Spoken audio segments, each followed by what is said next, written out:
Okay, now that we've created our mailing list, our new mailing list, and we've saved it, it's taken us back to the home page, and notice now how it shows that the list that we're managing right now is that practice list that I created. And so the next step that we need to do is we need to make a web form for this mailing list.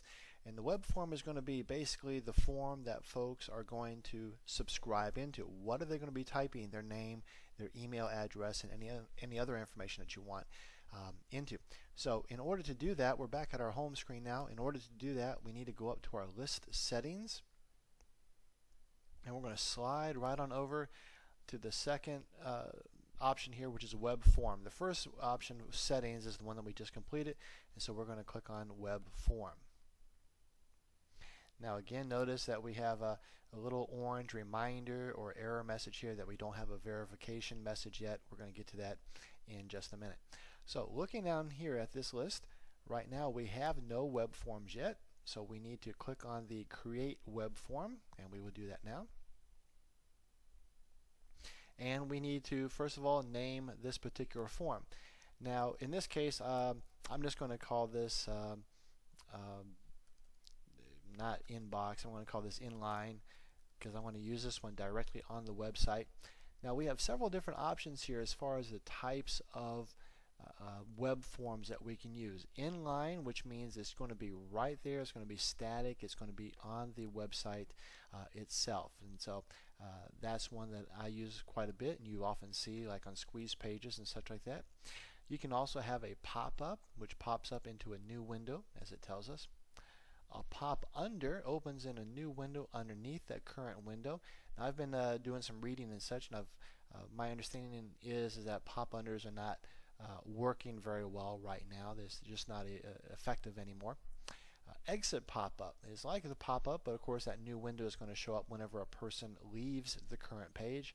And then our other option is going to be a pop over or a hover. It's going to appear to hover right there on top of the web page. Usually it's unblockable.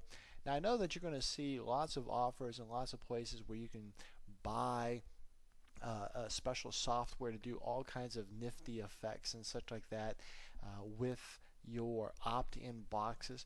Personally, I have found that the ones here for Aweber do a very good job, and they're very effective. So I really don't see any need myself to use any of those others. The ones that I use the most are the inline one, and then I combo that with the pop over one.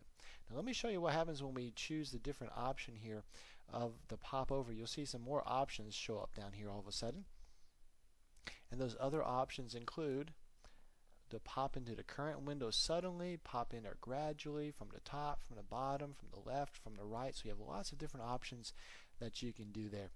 You can set the height and the width of the box, the background color, the title. You can even set how many seconds that you want it to wait before it pops into there. And how often do you want it to pop up? Every visit, just once per visitor, every X number of days for that visitor.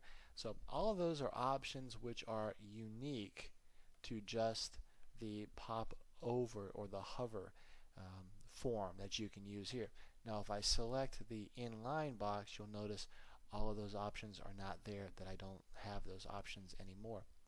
Now other options that are available or that are here for regardless of what option that you choose are your thank you page. Alright, so a person has opted in, they've clicked submit, and now what page gets shown to them? Now the default is a very boring Aweber page. I strongly suggest that you create your own page and you put that URL right here. Now you have the option of whether that thank you page is going to open in a new window or not. If you have this opt-in form right there on your main content site, then I would strongly suggest having it open in a new window. That way another window will be open that will still have your content site. On the other hand, if this website that you're using it on is a squeeze page, that the only function of that page is to get an opt-in, well then go ahead and leave it blank. You don't have to open up a new page. It would be fine for it to open up right in there. One of the advantages of using your own thank you page is that you can use You can put other offers on there. Don't waste this virtual real estate just by putting thank you for subscribing, please check your email box to verify your subscription. Yes, you want to have that, but also put an offer on there. Also talk about your other email lists that you may have.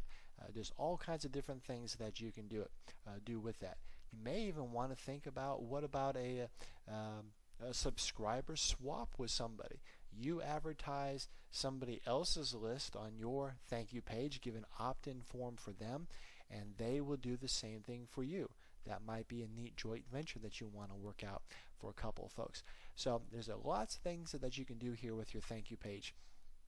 Forward variables, and of course it gives a little description here what it is. It says if you don't know what this means, leave it unchecked. Well, then we're going to leave it unchecked. Already subscribed page. What page do you want it to show if the individual has already subscribed to your email address and to your mailing list, and now they subscribe again? You don't have to do anything there, but you could put in a URL. I've always thought it would be pretty funny to have a website that said, or a page here that said, hey, you're already subscribed. Did you forget? And then maybe find some kind of a product off of ClickBank or something like that about helping to improve memory. Just something that's always been in the back of my mind. I've always wanted to do there. When are we going to start on which message in the autoresponder series? We're going to start on number 1. Ad tracking we're going to get to in a different video, and so we're just going to leave this one here, start on message number 1, and then we're just going to tell it next. And when we click on next, it will take us to the next page where we actually will build our form, and we'll tackle that in the next video.